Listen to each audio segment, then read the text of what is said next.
Ho ho ho! Merry Christmas! Hey guys, what's up? It's me, Joshua Russell, once again. Welcome back to my channel. I hope y'all doing well. I hope y'all having an awesome day today. And right now I'm gonna be doing another video. This time I'm gonna be going over some of my favorite Christmas movies, two of my favorite video games I love to play during the Christmas season, as well as some of my favorite Christmas themed episodes from some of my favorite comic book TV shows. And with all that being said, let's get started. Alright, now let's go over some of my favorite Christmas movies. Some of my favorite Christmas movies are Friday After Next, Elf, Die Hard, Batman Returns, and Dr. Seuss's How the Grinch Stole Christmas from the year 2000. Friday After Next is easily my favorite movie in the Friday trilogy, because it fully embraces the chaos, heart, and ridiculous humor of the series while wrapping it all in a perfect Christmas setting. The movie kicks off hilariously on Christmas Eve with the Santa Claus robbers stealing Craig and Day-Day's rent money and presents, instantly setting the stakes and the non-stop comedy in motion. Ice Cube and Mike Epps have incredible chemistry, with Day-Day's power trip as a mall security guard leading to some of the funniest moments in the entire franchise. Ice Cube once again reprises his role as Craig Jones, who previously played the character in Friday and Next Friday. And Mike Epps once again plays Day-Day Jones. He also previously played the character in Next Friday. The supporting cast absolutely steals the show, especially Cat Williams as Money Mike, Terry Crews as Damon, and John Witherspoon as Willie Jones, who all bring unforgettable energy to every scene that they're in. The shopping center storyline, complete with Holy Moly's Donut Shop, Bro's Barbecue, and random run-ins with criminals, gives the movie a lively environment that constantly feeds the jokes.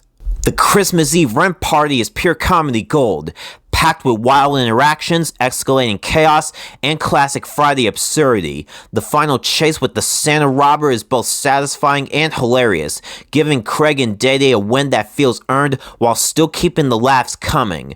Overall, Friday After Next is funny as hell, endlessly quotable, and the perfect comedy to rewatch every Christmas season. Elf is one of those Christmas movies that never gets old. It's an absolute joy to watch every holiday season. The film follows Buddy Hobbs, a human who accidentally ends up at the North Pole as a baby and is raised by Santa's elves, growing up believing he's one of them until he learns the truth about his identity. When Buddy discovers his real father, Walter Hobbs, a clinical children's book publisher in New York City who landed himself on Santa Claus's naughty list, he travels south to find him and spreads some much-needed Christmas spirit. Watching Buddy navigate New York with this childlike innocence leads to some of the funniest moments in the movie, especially his time at Gimbel's and his growing crush on Jovi.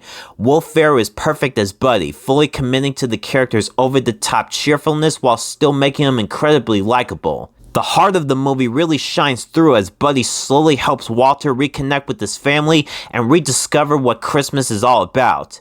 The Central Park finale with the crowd singing the Power Santa sleigh perfectly captures the movie's message about belief and togetherness. By the end, Elf delivers laughs, warmth, and pure holiday magic, making it a must-watch Christmas classic every single year.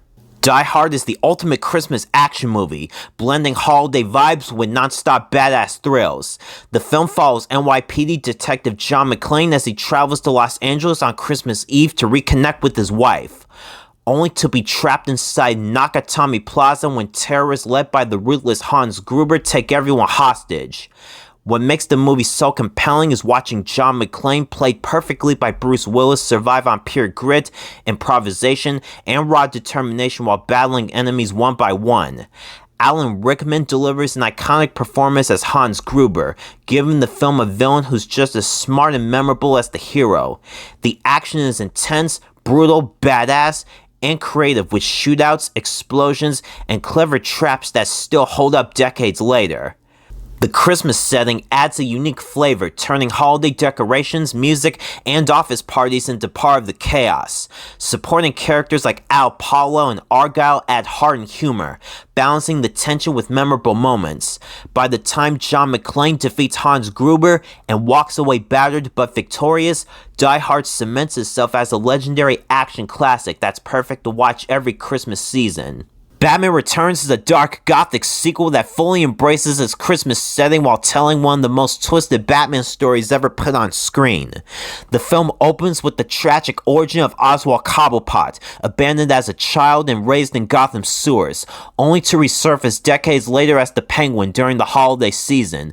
Manipulated by the ruthless Max Schreck, Penguin schemes his way back into Gotham society while secretly plotting revenge against the city that rejected him. At the same time, Selina Kyle is transformed into Catwoman after surviving Shrek's attempted murder, becoming one of the film's most iconic and complex characters. As Batman investigates Penguin's connection to the Red Triangle Gang, his path repeatedly collides with Catwoman, both as enemies and as romantic partners in their civilian lives. Batman Returns is a really great sequel to the 1989 film, and even though I prefer Batman Begins, The Dark Knight, and The Dark Knight Rises, I still really enjoyed Batman Returns, and it's a really great movie to watch during the holiday season. How the Grinch Stole Christmas from the year 2000 tells the story of the Grinch, a bitter green outcast living on Mount Crumpit, who despises Christmas and plots to ruin it for the cheerful Who's of Whoville. It's basically the same plot from the 1966 animated cartoon. Through Cindy Lou's kindness, the film explores the Grinch's painful past, including his childhood humiliation and broken heart involving Martha May. Jim Carrey's performance as the Grinch is wildly energetic and entertaining, and is absolutely hilarious, bringing physical comedy, sarcasm, and over-the-top expressions that make the character unforgettable. The story pretty much plays out just like it did in the animated cartoon. The Grinch disguises himself as Santa Claus and steals every Christmas present, decoration, and scrap of food in Whoville during the night. And on Christmas morning, the Who's decision to sing together despite the theft proves that Christmas means more than just gifts. Hearing their voices, the Grinch realizes the truth and his heart grows 3 sizes and he saves both Cindy and Christmas itself. The film wraps up with redemption, forgiveness, and humor, making it a funny, emotional, and essential holiday movie to watch every Christmas season. Alright, now let's talk about some of my favorite Christmas-themed episodes from some of my favorite comic book superhero shows. One of my favorite episodes from the Spectacular Spider-Man 2008 series is Season 2, Episode 3, Reinforcement. This is easily one of my favorite episodes of the show. It opens up with Spider-Man investigating stolen technology, only to uncover whispers of a mysterious master planner pulling the strings. Now, in this episode, the Sinister Six have broken out of prison thanks to Dr. Octopus, aka Otto Octavius, who's also the Master Planner. He recruits several of Peter Parker's most dangerous villains: Electro, Vulture, Sandman, Rhino, Kraven the Hunter, and Mysterio. While Peter Parker tries to enjoy the holiday at Rockefeller Center with his friends, the Sinister Six make their move, forcing Peter Parker to suit up in his Spidey costume to battle 6 of his most dangerous villains. The episode brilliantly balances action with character drama, showing Peter's strained relationship with his friends, Gwen Stacy, Mary Jane Watson, Liz Allen, and Flash Thompson during the holiday season. And I also love the action in this episode as well. I love seeing Spider-Man go toe-to-toe with the Sinister Six. Now, he did this before back in Season 1 while he was wearing the symbiote suit during the Venom story arc. But in this episode, Peter Parker manages to take down each of his most dangerous villains one by one, and it was so satisfying to watch. Christmas with the Joker is a perfect holiday episode of Batman the Animated Series that mixes Christmas cheer with pure Joker chaos. It opens memorably on Christmas Eve at Arkham Asylum, where the inmates are singing Jingle Bells before Joker escapes, and Joker also sings Jingle Bells Batman Smells. That's pretty funny. Back at the Batcave, the quieter holiday mood contrasts nicely as Robin tries to convince Batman to relax, only for Joker's escape to pull them back into action. Gotham seems peaceful at first, which makes the Joker's sudden hijacking of the television airwaves even more unsettling and fun. Joker turns the whole night into a twisted game show called Christmas with the Joker, complete with the giant Santa tank, and he's also kidnapped Commissioner Jim Gordon, Harvey Bullock, and Summer Gleason. And at the end of the episode, Bruce Wayne and Dick Grayson were able to defeat Joker and rescue Harvey Bullock, Jim Gordon, and Summer Gleason. Comfort and Joy is easily one of my favorite episodes of Justice League. perfectly capturing the spirit of Christmas through small personal moments rather than world-ending threats. After saving an alien planet, the League go their separate ways for the holidays, allowing characters like Hawkgirl and John Jones to experience Earth traditions for the first time. Green Lantern's attempt to share the joy of snow with Hawkgirl turns into playful chaos, ending in a rough alien bar fight that still somehow feels like her version of holiday bonding. The Flash's storyline easily stands out and is one of my favorites, as his determination to bring happiness to an orphanage leads to an unexpected moment of kindness and redemption with one of his villains, Ultra Humanite. Superman also brings John Jones to his home in Smallville, where he meets Martha Kent and Jonathan Kent, and it's easily one of my favorite moments in the episode. This is easily one of my favorite episodes of Justice League because it takes a break from the world-ending threats to focus on smaller things like celebrating the holidays with your family and friends. Alright, now let's talk about some of my favorite Christmas-themed video games: Batman Arkham Origins and Marvel's Spider-Man Miles Morales. Batman Arkham Origins was released back in 2013, and this is one of my favorite games to revisit during the Christmas season, because its snowy Christmas Eve setting gives Gotham City an incredible atmosphere.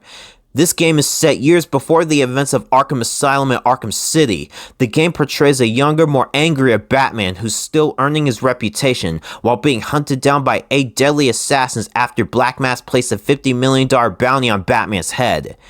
The story stands out by focusing on Batman's early relationships, especially with his butler Alfred Pennyworth and his uneasy alliance with the still distrusted Captain James Gordon. Exploring North Gotham and South Gotham feels fantastic, with locations like the Penguin ship The Final Offer adding memorable variety to the world. The gameplay builds perfectly on the Arkham formula, featuring the amazing free-flow combat, the intense Predator encounters, and new gadgets like the shot gloves and the remote claw that add depth to the encounters. The detective crime scene investigations are a highlight, reinforcing Batman's role as the world's greatest detective rather than just a brawler. I really love the Joker in this game, and I also love the boss fights, especially with Deathstroke and Bane. They're some of the best boss fights throughout the entire series.